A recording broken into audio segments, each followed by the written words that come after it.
Selamat siang Tribuners. Kali ini kami berada bersama Bapak Kapolda Sumsel Irjen Pol Zulkarnain Adinegara. Dan di sini kita akan berbincang-bincang dengan beliau mengenai riwayat, perjalanan karir, dan juga mungkin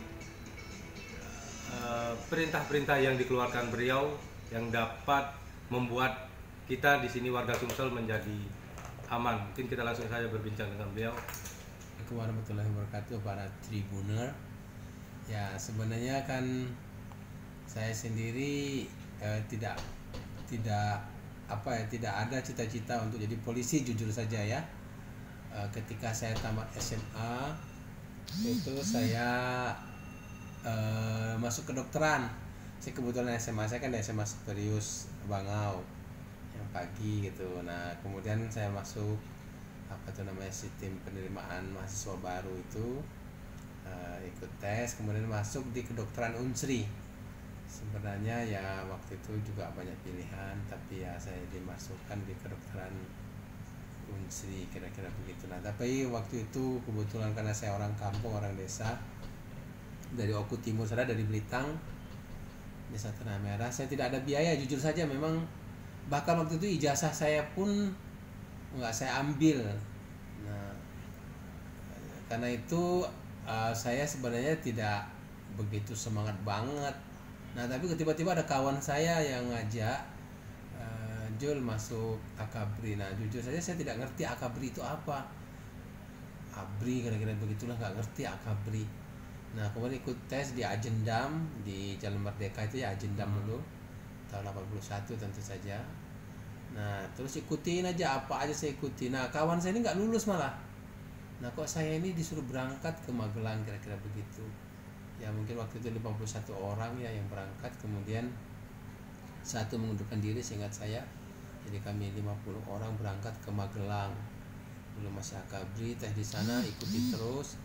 Nah, sebenarnya tujuan saya waktu itu setelah saya lihat, oh ini doa Akabri itu pakai seragam, pakai gagah, pakai pangkat-pangkat begitulah.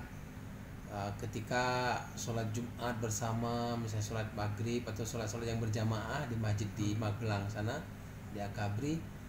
Nah, saya tertarik jadi angkatan udara karena hanya gagahnya saja ya, jujur saja, karena gagah.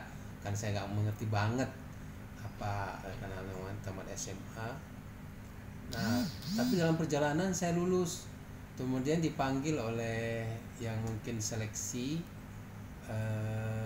bahwa saya sudah buat pernyataan apabila misalnya saya tidak masuk sesuai dengan pilihan saya, apakah bersedia diarahkan sesuai dengan kemampuan psikotesnya, kira-kira begitulah. Nah, tentu saja saya setuju. Nah, ternyata saya diarahkan kepada kepolisian. Nah, sempat saya karena dapat cerita-cerita bahwa kalau di tentara itu bisa jadi bupati, jadi gubernur.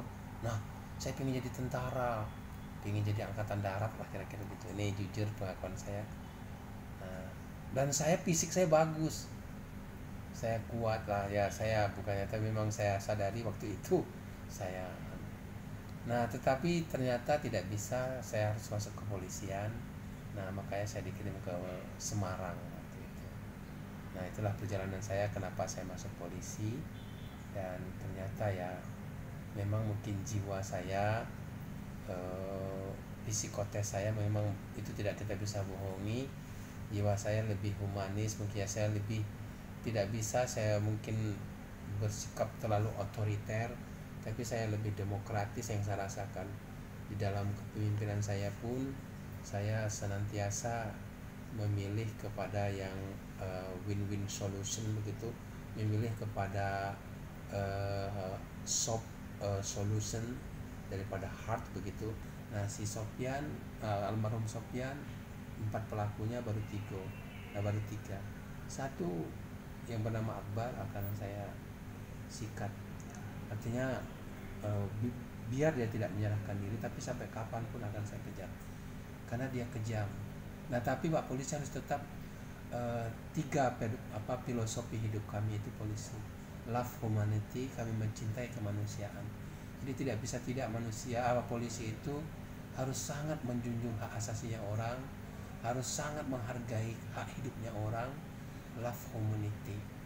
Nah kemudian kami fight crime, jadi yang kami serang itu, yang kami sikat itu adalah perilaku jahatnya, manusianya harus kami lindungi. Fight crime, help delinquency, membantu orang yang tersesat. Bagi kami mereka kan orang-orang yang tersesat. Nah tetapi kalau dia sadis, tiada kata lain. Saya paham masyarakat di sini, bahkan mungkin seluruh kita lah, seluruh masyarakat Indonesia, ketika kita disakati oleh penjahat, oleh pelaku kejahatan, pasti kita sangat mengharapkan bahwa Pak Polisi itu bersikap tegas dan tegas. Nah, sebagai generasi muda, jangan terpengaruh pada berita-berita hoaks, menjolimi orang begitu. Sekarang lebih terbuka, demokratis, bahkan anak muda kalau dia punya kemampuan bisa mencalonkan diri menjadi calon legislatif semacam begitu. Kalau dahulu kala kan hampir tidak bisa begitu kan.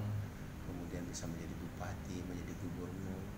Tetapi ya mungkin pesan saya, jaga integritas. Makanya saya selalu mengatakan, jagalah pikiranmu karena dia akan menjadi kata-katamu.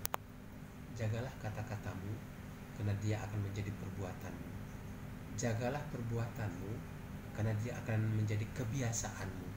Jagalah kebiasaanmu karena dia akan menjadi akhlakmu, akan menjadi integritasmu. Jagalah integritasmu karena dia akan menentukan masa depanmu. Selalu saya pegang itu. Semuanya apa yang kita lalui, apa yang kita hadapi, apa yang kita temui, terkadang berasal dari pikiran kita.